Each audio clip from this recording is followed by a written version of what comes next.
Dear friends, integration లో model 3 మీద మరొక ప్రాబ్లం ప్రయత్నిద్దాం. Evaluate integral 9 cos x minus sin x by 4 sin x plus 5 cos x dx. Numerator లో sine cos terms, denominator లో sine cos terms with constant ఉండాలి. ఉన్నా లేకపోయినా కూడా model 3.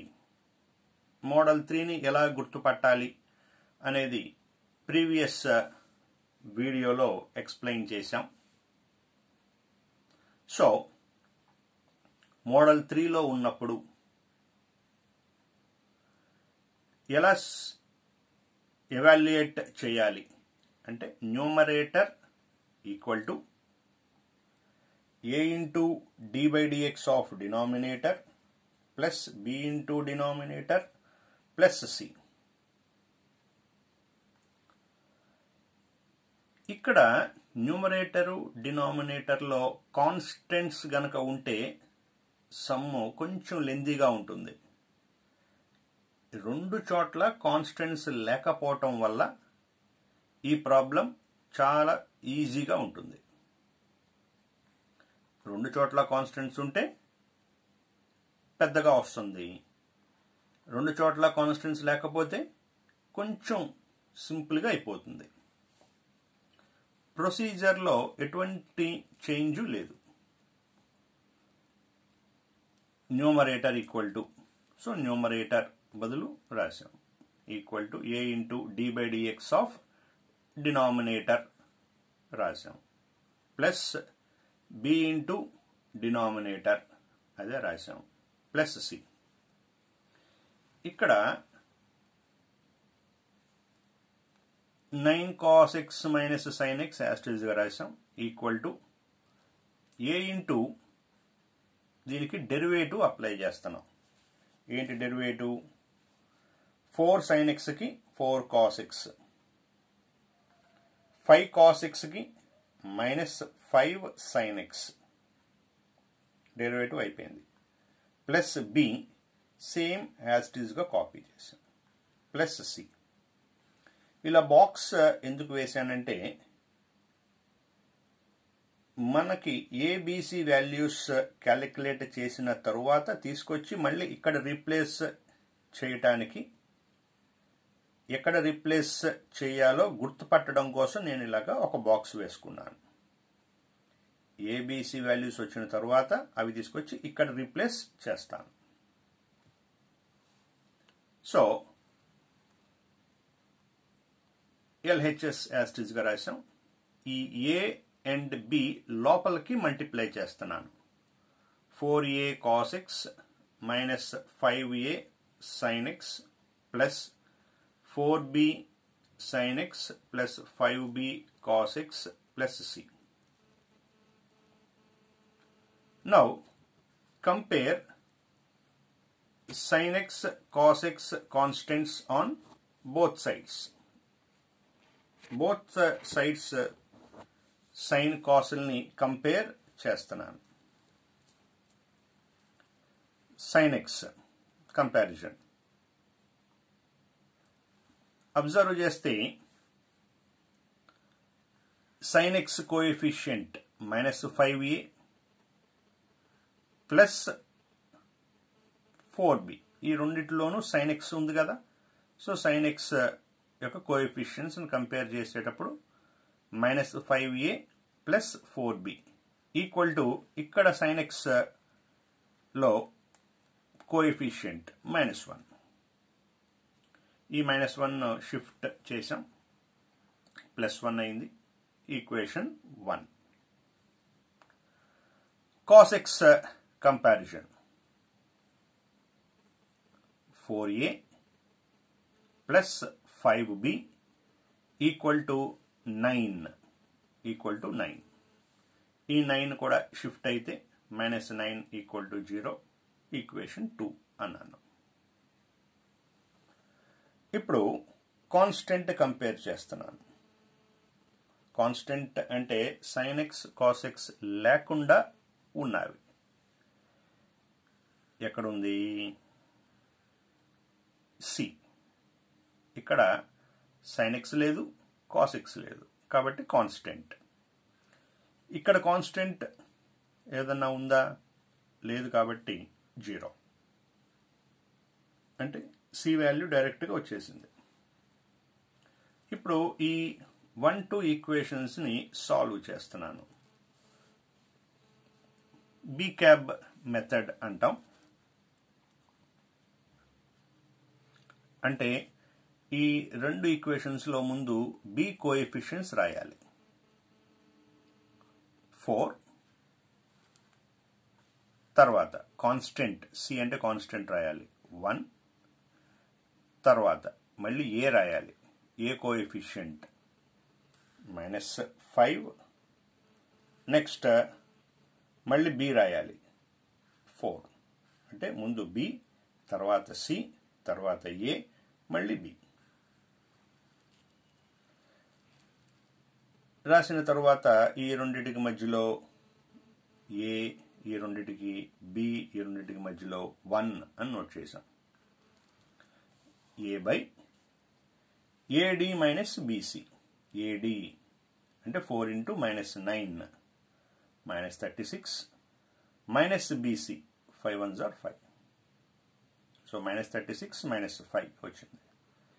Equal to be by 1 × 4 4 minus BC ఈ రెండు multiply చేస్తే 45 వచ్చింది. సో 45 ఈక్వల్ టు 1 బై ఈ రెండు మల్టిప్లై చేస్తే ఏడి -25 మైనస్ బీసీ ఈ రెండు మల్టిప్లై చేస్తే 16.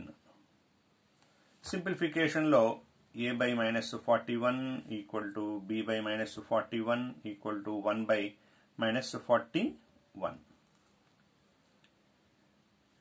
ఇది క్లోజ్ చేసుకొని డినామినేటర్ ఆఫ్ ఏని క్రాస్ మల్టిప్లై చేస్తే, అంటే ఈ డినామినేటర్ని ఇక్కడికి క్రాస్ మల్టిప్లై చేస్తే -41 by -41 వచ్చింది. అలాగే బి డినామినేటర్ని కూడా క్రాస్ మల్టిప్లై చేస్తే -41 by -41. క్యాన్సిలేషన్లో 1 1, A value 1, B value 1, already C value మనకి 0 వచ్చింది. ఏమనుకున్నాం? ఈ ఏబిసి వాల్యూస్ ఎక్కడ రీప్లేస్ చేయాలని అనుకున్నాం అంటే, గుర్తుపట్టడం కోసం ఆల్రెడీ పైన ఒక బాక్స్ వేసి ఉంచాను కదా ఇక్కడ. సో ఈ బాక్స్లో ఏ ఉన్న చోట 1, బి ఉన్న చోట 1, సి ఉన్న చోట 0 రీప్లేస్ చేస్తాను. సో రీప్లేస్ చేసి రాశాను.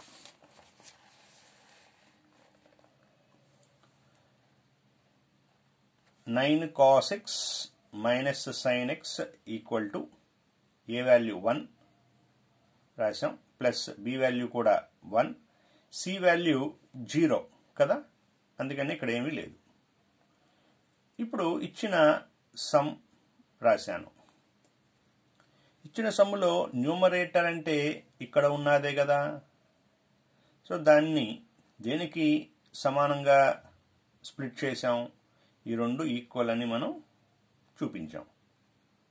అంటే దీన్ని సింప్లిఫై చేస్తే మళ్ళీ ఇదే టర్మ్ వస్తుంది, ఇదే టర్మ్స్ వస్తాయి. 4 cos x చూడండి, కావాలంటే 4 cos x plus 5 cos x అంటే 9 cos x. ఇక్కడ 1 × -5 sin x, so -5 sin x plus 4 sin x అంటే -sin x. న్యూమరేటర్ని ఇలా మనం ఎక్స్ప్రెస్ చేసాం. ఆ న్యూమరేటర్ ఉన్న చోట ఇది యాజ్ ఇట్ ఈజ్గా నోట్ చేసాం. డినామినేటర్ రాసాం. ఈ రెండిటికి మధ్యలో ప్లస్ ఉండటం వల్ల డినామినేటర్ స్ప్లిట్ చేయొచ్చు, రెండిటికి స్ప్లిట్ చేయొచ్చు. స్ప్లిట్ చేసాం. అలాగే మధ్యలో ప్లస్ ఉండటం వల్ల ఇంటిగ్రేషన్ కూడా స్ప్లిట్ చేయొచ్చు అనుకున్నాం కాబట్టి ఇంటిగ్రల్ కూడా స్ప్లిట్ చేసి రాసాం. అయితే మోడల్ 3 చేసేటప్పుడు I1 అంటే ఇది I1, ఇది I2, I3 లేదు ఇక్కడ, ఎందుకంటే C వాల్యూ 0 కదా, అందుకని I3 అనే పార్ట్ అసలు లేదు ఇక్కడ. I1 ఈ మోడల్ చేసేటప్పుడు ఎప్పుడు కూడా ఈ ఫార్ములానే వస్తుంది అన్నారు. ఏ formula? Integral f'(x) by f(x) dx equal to log mod denominator వస్తుంది అని చెప్పాం. కావాలంటే చూడండి, 4 sin x కి derivative 4 cos x, 5 cos x కి derivative -5 sin x. Denominator derivative is in numerator కాబట్టి లాగ్ మోడ్ డినామినేటర్ రాసాం. ప్లస్ I2 మోడల్ 3 చేసేటప్పుడు I2 ఎప్పుడు కూడా క్యాన్సిల్ అయిపోతుంది. క్యాన్సిల్ అయిపోతే 1 కదా. Integral 1 dx, integral 1 dx formula ఏంటి? ఇంటిగ్రల్ కాన్స్టెంట్ dx అంటే కాన్స్టెంట్ x, కాన్స్టెంట్ x అంటే 1కి 1x, ఒకవేళ 2 ఉన్నట్లయితే 2x అయి ఉండేది. ఇంకా థర్డ్ పార్ట్ లేదు కాబట్టి ప్రాబ్లం అయిపోయింది, సింప్లిఫికేషన్ కూడా లేదు కాబట్టి కాన్స్టెంట్ ఆఫ్ ఇంటిగ్రేషన్ యాడ్ చేసేసాం. అంటే ఈ ప్రాబ్లంని గనక మనం గమనిస్తే సమ్ములో ఇది కదా సమ్ములో మోడల్ 3 అని ఎలా గుర్తుపట్టారు అంటే న్యూమరేటర్లో సైన్ టర్మ్ ఉండాలి, కాస్ టర్మ్ ఉండాలి. 2 ఉన్నా పర్వాలేదు, రెండిట్లో ఏ ఒకటి ఉన్నా పర్వాలేదు. అయితే ఇక్కడ 2 ఉన్నాయి, కాన్స్టెంట్ కూడా లేదు ఇక్కడ, అంటే +1 +2 లాగా కూడా లేదు. అలా కాన్స్టెంట్స్ కూడా ఉన్నట్లయితే న్యూమరేటర్లోను డినామినేటర్లోను మోడల్ 3లో లెందీ ప్రాబ్లం అయి ఉండేది. మనం దీనికి ముందు చేసిన వీడియోలో రెండిటిల్లో కూడా కాన్స్టెంట్స్ ఉన్న సమ్ చేసాం కాబట్టి 3 పార్ట్స్ వచ్చాయి, I1, I2, I3 అని. I1 ఎప్పుడు కూడా ఫిక్స్డ్ ఫార్ములానే ఈ మోడల్లో, integral f'(x) by f(x) dx ఆ ఫార్ములా. I2 ఎప్పుడు కూడా ఇలా క్యాన్సిల్ అయిపోతుంది, ఇంటిగ్రల్లో న్యూమరేటరు డినామినేటరు, కాన్స్టెంట్ మిగులుతుంది. అలా కాన్స్టెంట్ మిగిలినప్పుడు ఇంటిగ్రేషన్ ఫార్ములా ఏంటి?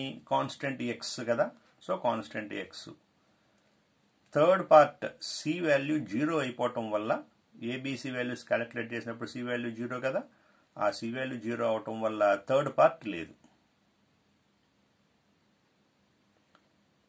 లెక్క మొత్తం ఈ ఇంటిగ్రేషన్కి వచ్చిన ఆన్సర్లు యాడ్ చేసాం.